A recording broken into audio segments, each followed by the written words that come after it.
Hi everyone. Okay, I'm just about to meet Chris Barnett. Chris Barnett is a composer.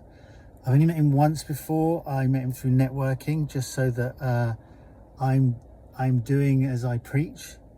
I've never worked with him. We didn't go to college together. We literally met at a networking event. So I got in touch with him to ask him if he would be interested or willing to be interviewed to talk about composition and what that means for a no budgeter, and hopefully throw some useful questions at him.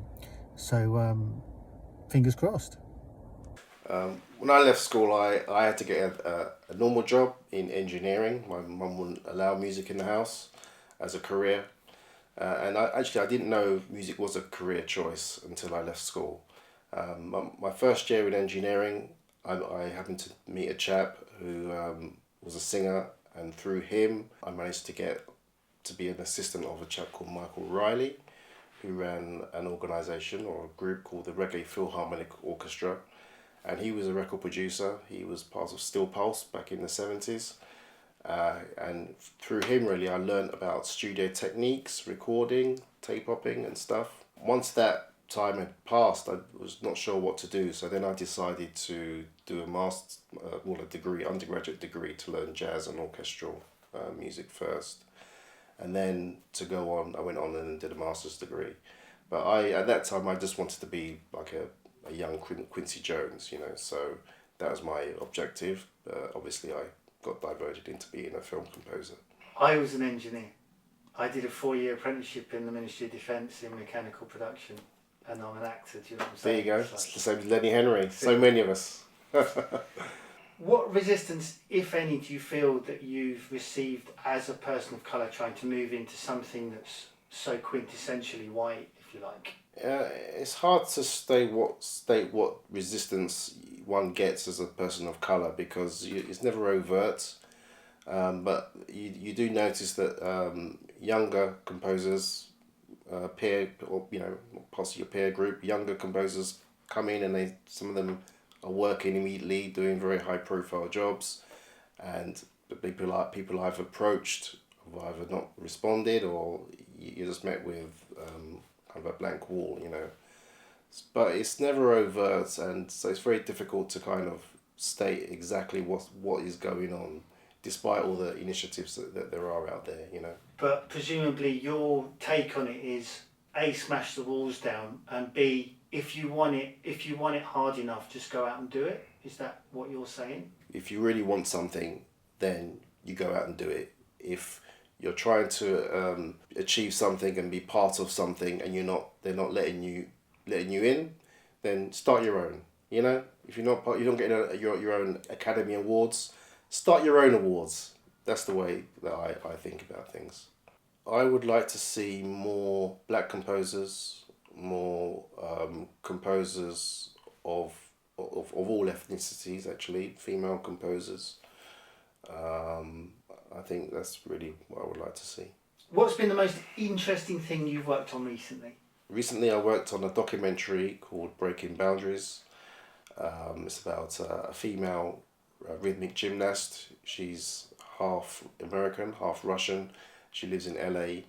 Her mum is Russian, and the film follows their journey as they try to break through for her to get into the Olympics, and all the difficulties, let's say, the challenges she's come up against with, her race, her physique, because she's much bigger than the other girls. And there's a lovely documentary. So you're basically saying then that you were just taken in by the story. I was actually coming in from the angle of, in terms of composition and what you created for that piece of work, but you were taken by the story.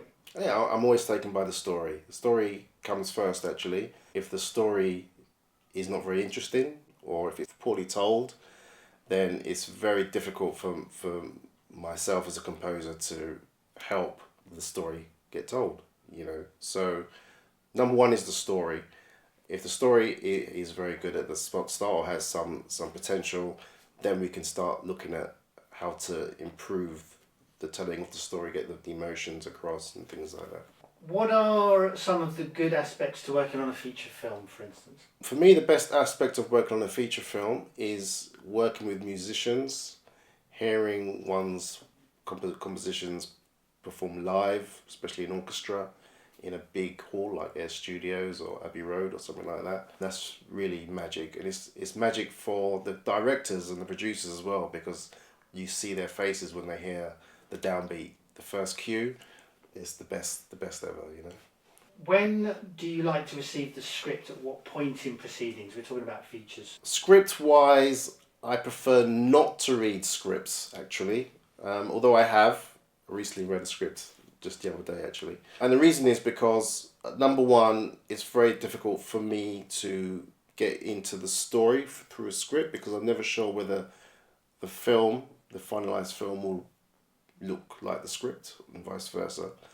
And sometimes when I read a script, I have musical ideas immediately. They don't always transfer to the final image. So I always kind of prefer to watch the final film or the first cut as a punter, as a viewer, and explore my feelings, whether it's speaking to me, and then I get a sense of what it needs and what I can do musically. So that's really interesting. I hadn't thought of it at all in that fashion. So what you're saying is there's enough time.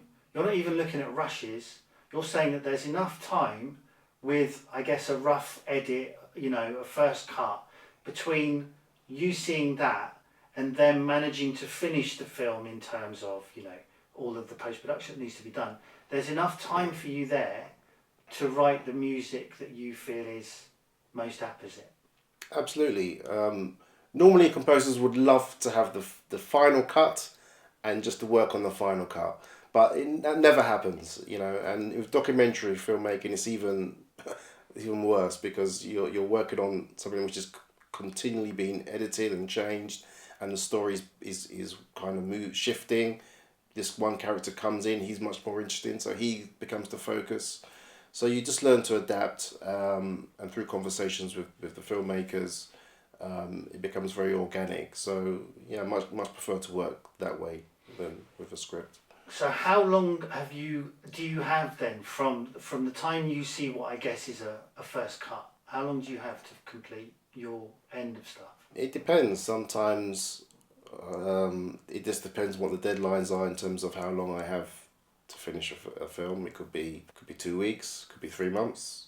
I think with the last one we did, when I first spoke to the director, who is in Russia, and the producer is in Australia, they told me they would need 2 weeks because this film festival was coming up, and we discussed that. I said, okay, I need XYZ by XYZ time. That film festival came and went.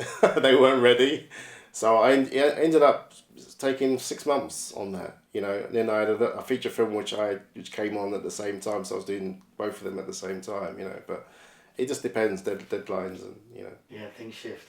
So the next question actually is moot, because I've put here, what do you hope you're going to see in a script? But you don't even... Okay, we'll move on. What sort of things would you want to discuss with a director on any given? Sort of things I like to discuss with a director are, one, what is their vision of the project? 2, what do they want their audience to think and feel? And 3, where do they feel that music is really necessary and needed? My view is that the less music in a film, the better. You don't want it wall to wall.